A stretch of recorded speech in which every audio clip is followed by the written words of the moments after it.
नमस्कार, hello and welcome to इन्फॉर्मेटिकोज़। तो दोस्तों, कनाडा और भारत का जो डिप्लोमेटिक रो चल रहा है वो अब अगले लेवल पर जा चुका है। अभी मैं आपको पूरी न्यूज़ बताऊंगा और साथ ही साथ ये भी बताऊंगा कि इलॉन मस्क ने क्यों कनाडा के प्रधानमंत्री जस्टिन ट्रूडो पर यह आरोप लगाया है कि वो कनाडा में फ्रीडम ऑफ स्पीच यानी कि अभिव्यक्ति की आज़ादी की हत्या कर रहे हैं।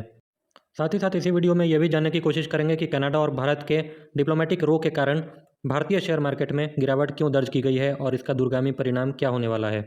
लेकिन उससे पहले रिक्वेस्ट है कि काइंडली इस चैनल को सब्सक्राइब और इस वीडियो को लाइक ज़रूर कर दीजिएगा अगर ये वीडियो अच्छा लगे तो दोस्तों, न्यूज़ जो है वो आप अपने स्क्रीन पर देख सकते हैं। भारत सरकार ने कनाडा को अपने 41 डिप्लोमेट को वापस बुलाने के लिए कह दिया है और साथ ही साथ ये भी कहा है कि अगर आप ऐसा नहीं करते हैं तो उनकी जो डिप्लोमेटिक इम्यूनिटी है उसको रिवोक कर दिया जाएगा, यानी कि रद्द कर दिया जाएगा। अब आपका सवाल होगा कि ये डिप्लोमेटिक इम्यूनिटी क्या होती है, तो आपको बता दूं, कोई भी देश जो भी विदेशी राजनयिक यानी कि डिप्लोमेट होते हैं उस पर केस नहीं चला सकता है वियना कन्वेंशन के तहत।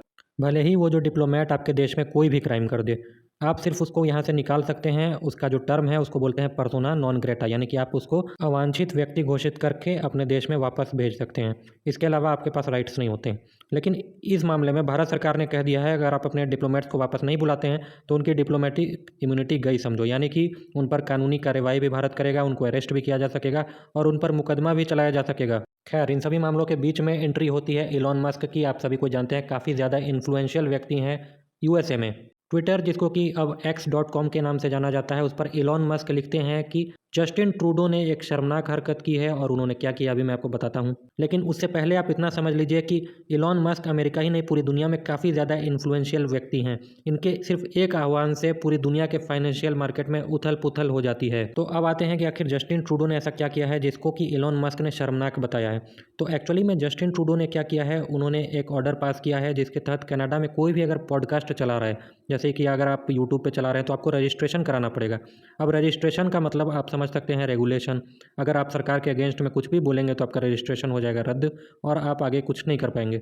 तो अब आप समझ सकते हैं कि यह व्यक्ति जस्टिन ट्रूडो कितना बड़ा दोगला है। यह पूरी दुनिया में जा जा करके ढिंढोरा पीटता है कि इनको फ्रीडम ऑफ स्पीच काफ़ी ज़्यादा पसंद है और ये हमेशा फ्रीडम ऑफ स्पीच के साथ रहेंगे और उसी नाम पर ये खालिस्तानी टेररिस्ट का बचाव भी करता रहा है। लेकिन ये अपने ही देश में बोलने की आज़ादी पर कितनी तेज़ी से रोक लगा रहा है, आप समझ सकते हैं। खैर, अच्छी बात ये रही कि जब इलॉन मस्क ने इस मुद्दे को उठा दिया है तो बात काफ़ी दूर तक जाएगी।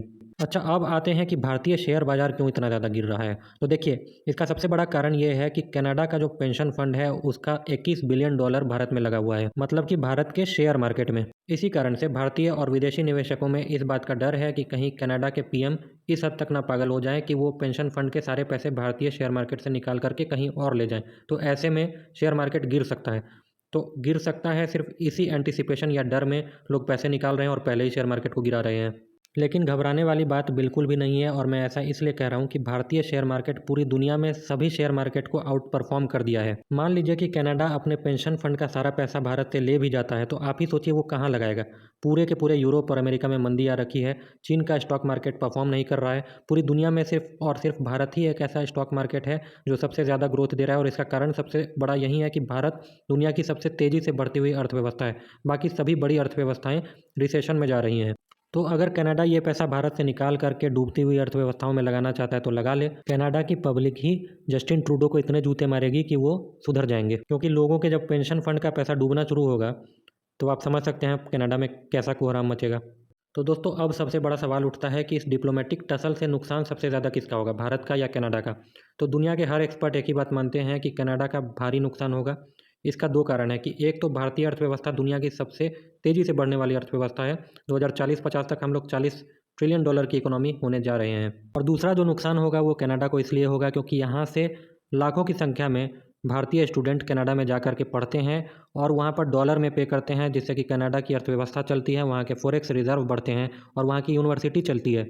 अगर भारतीय स्टूडेंट वहाँ से निकल जाते हैं तो समझिए कि वहाँ के स्टूडेंट्स के लिए पढ़ाई काफ़ी महंगी हो जाएगी, क्योंकि ऑलरेडी जो भारत से स्टूडेंट जाते हैं उनसे कई गुना ज़्यादा फीस ली जाती है वहाँ की यूनिवर्सिटीज़ में और उसके बदले में वहाँ के जो स्टूडेंट्स हैं उन्हें सब्सिडाइज्ड कॉस्ट पर पढ़ने के लिए दिया जाता है। तो जाहिर सी बात है, अगर भारतीय स्टूडेंट वहाँ से निकल जाते हैं तो स्पष्ट रूप से जो कनाडाई छात्र हैं उनकी शिक्षा का कॉस्ट कई गुना अधिक होने जा रहा है। बहरहाल, आपको कैसा लगता है ये टसल कहाँ तक बढ़ेगा और कनाडा झुकेगा या नहीं झुकेगा, कमेंट में अपनी राय ज़रूर बताइएगा। मिलते हैं अगली वीडियो में, तब तक के लिए जय हिंद। सब्सक्राइब जरूर करते जाइएगा।